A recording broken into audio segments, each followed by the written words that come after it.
Namaste.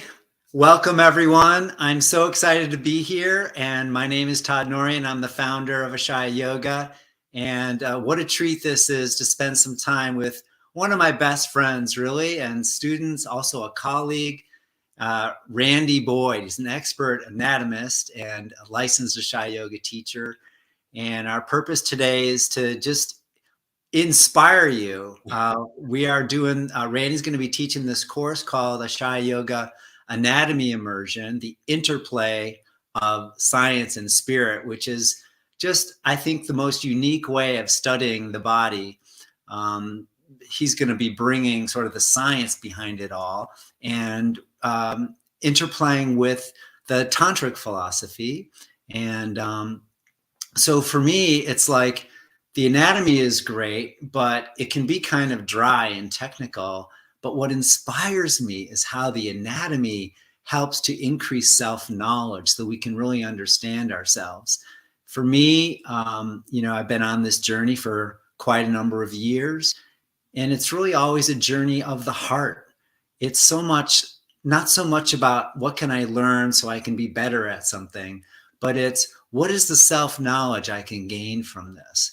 How can I actually enjoy my life better, become the master of my own life, my own emotions, and learn how to deal with the intensity of the suffering today? I mean, it just goes on. And I find sometimes I'm at a loss how to make sense of life and like, is life good? And, what are we doing here? And how do we practice in such a way that we can bring more light into this world and live really steeped in a sense of hope. And, one of the things that I've been telling myself is, well, we're really here to transform pain into beauty. So then how do we do that? And so anyway, we'll get more into that, but I just wanted to turn it over to Randy, just have you introduce yourself and share what you're inspired about. Well, first of all, Todd, I want to thank you for inviting me here to do this. This is fun, and invited me to teach the anatomy immersion, which I'm really excited about.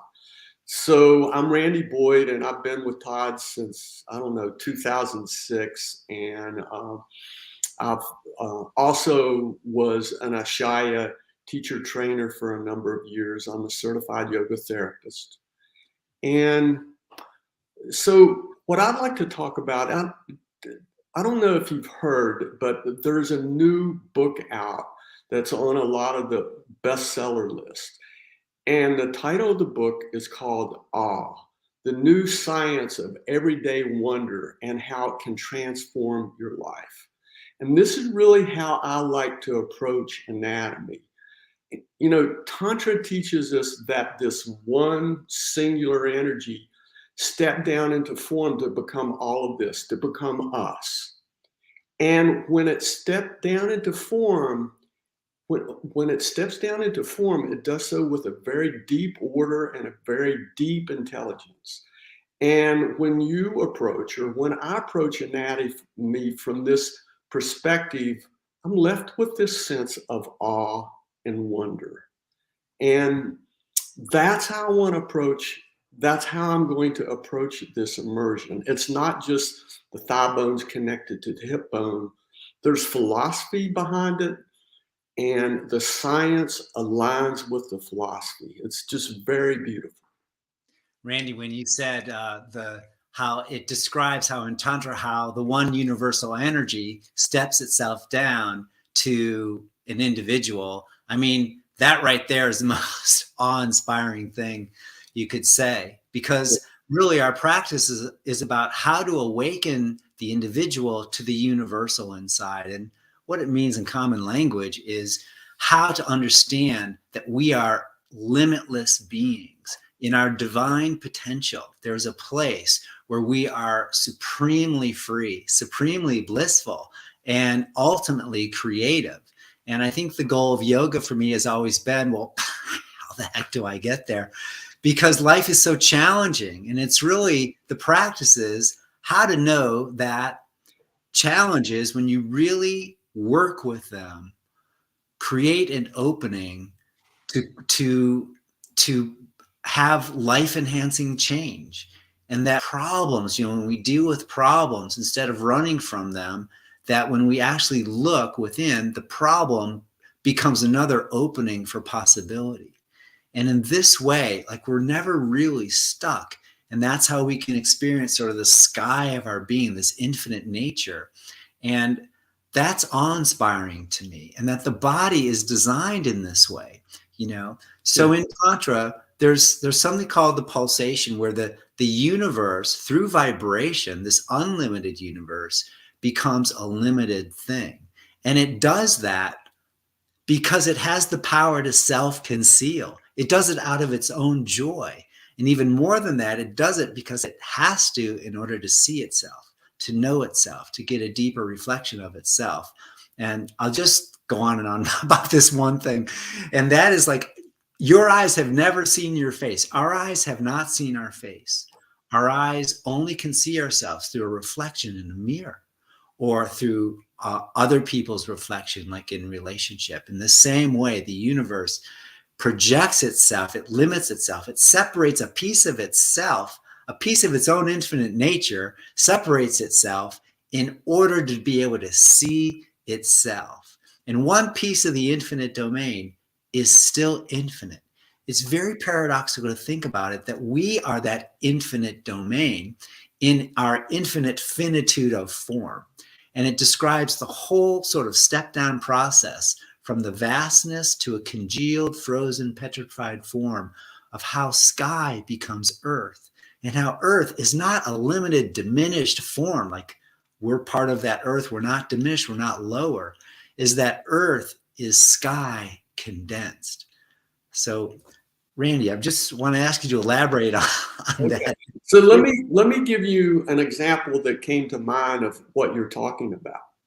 So in the human body, the one energy, there is one upper arm bone, the humerus, step down into two. In tantric yoga philosophy, we talk about Shiva and Shakti, and then they dance and they become the many. So the humerus is one arm, the ulna and the radius are the two, and then the fingers, there's like over 100 ligaments, tendons, muscles, and bones in the fingers. So from the one comes the two, comes the many. And another thing that you were talking about that just stimulated this idea is this idea that in tantric philosophy and science teaches us that everything in the universe and everything in nature pulses between the two primary energies of expansion and contraction. Yes. And as a matter of fact, the expansive quality of starlight comes from the contractive quality of darkness. The nucleus of a star has so much mass, it pulls in the darkness around it. And then there's a thermonuclear reaction and the light is born. And it's very paradoxical to think that light comes from darkness. And we're nature. We exist in this pulsation. We have our breath. Our breath pulses between the inhalations, the expansions, and the exhalations, the contractions. Our heart throbs in these pulsations. We have a pulse. And so how does that translate? How do we see that in our yoga practice? Because yoga is often just thought about as stretching. However, when we stretch without engaging first or contracting our muscles first, there's this very paradoxical responsive reflex by our nervous system that actually causes us to contract. Because our nervous system is trying to protect us. But when we engage a muscle and then bring it into a full range of motion, we're doing what science calls eccentric contraction, in which we're both contracting and lengthening a muscle at the same time. And Randy, I gotta stop you right here, because that is so awe-inspiring. Yeah. So what you're talking about, and I want you to unpack this a little more, Okay. is that when we contract our muscles while we stretch, we're embodying this idea of paradox, where when we embrace the dark, or that the light comes out of the dark, like you're saying, in a starburst, this thermonuclear reaction, Right. and this whole paradox that we are both human and divine at the same time. You're saying that anatomically, that theory is supported? Well, there is eccentric contraction has been studied for decades. Mm. And there are hundreds of articles about how it is a therapy of choice for tendon injuries, ligament injuries, and how it actually, this is a quote from one of those studies, it promotes strength and more flexibility than static stretching. So it's very paradoxical. And maybe you can talk about this, Todd. It's so much part of our Ashaya method because, the first essential is open. So let's open to the awe and wonder in the body. Right. Then let's engage our muscles, contract them. We'll talk about align in a minute, align, and then keeping the muscles contracted, go into a full range of motion, and there's more safety, there's more flexibility, and we're building strength at the same time. So let me just clarify for those that might be new to Ashaya. So Ashaya Yoga has these 4 essential sort of techniques that are behind every single pose. And there's a whole lot of other detail, but the main essential techniques are open, engage, align, and expand. And that's what Randy was just talking about. Yes. Yeah. So you were saying that is called eccentric contraction, where instead of just stretch, what we do is we engage the muscles first, so how does that make it a safer stretch for the body? Because the tendons and the ligaments are really not designed to be stretched, because when they get stretched, they don't really return to their original form, and the ligaments are there for stability. Mm-hmm. And if they don't have a blood supply, so if they get stretched too much, they get injured and then they don't heal. Same thing with the tendons. They don't have a blood supply, so we don't really want to stretch the tendons. But when we engage our muscles, it puts the muscle into the stretch. There's a reflex in our body called the stretch reflex. Mm-hmm. And it's also called the myotactic reflex. It's the same reflex that they're checking for when a doctor hits your knee with a hammer. But this is kind of a different application. And what happens is when you stretch, when you just relax your muscles and stretch, there's an unconscious response. It's called a braking action that the nervous system keeps your body from going any further to protect you. But when you engage a muscle and align it and align the joint, but just engaging the muscle, that for lack of a better term, that responsive reflex to break further is dampened, and it allows you to go further. Mm-hmm.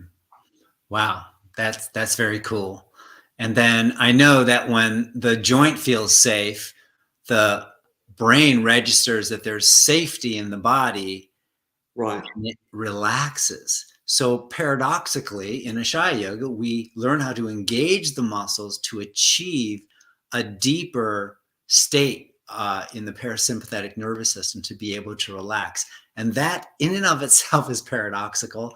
But there's this whole thing about that we have agency, like as individuals, and in the tantric philosophy, we're here to co-participate with grace, not only surrender to her, which of course we need to do, but we're responsible for, I like to say, about 50% of it. So how to use our self-effort 50%, but not over effort.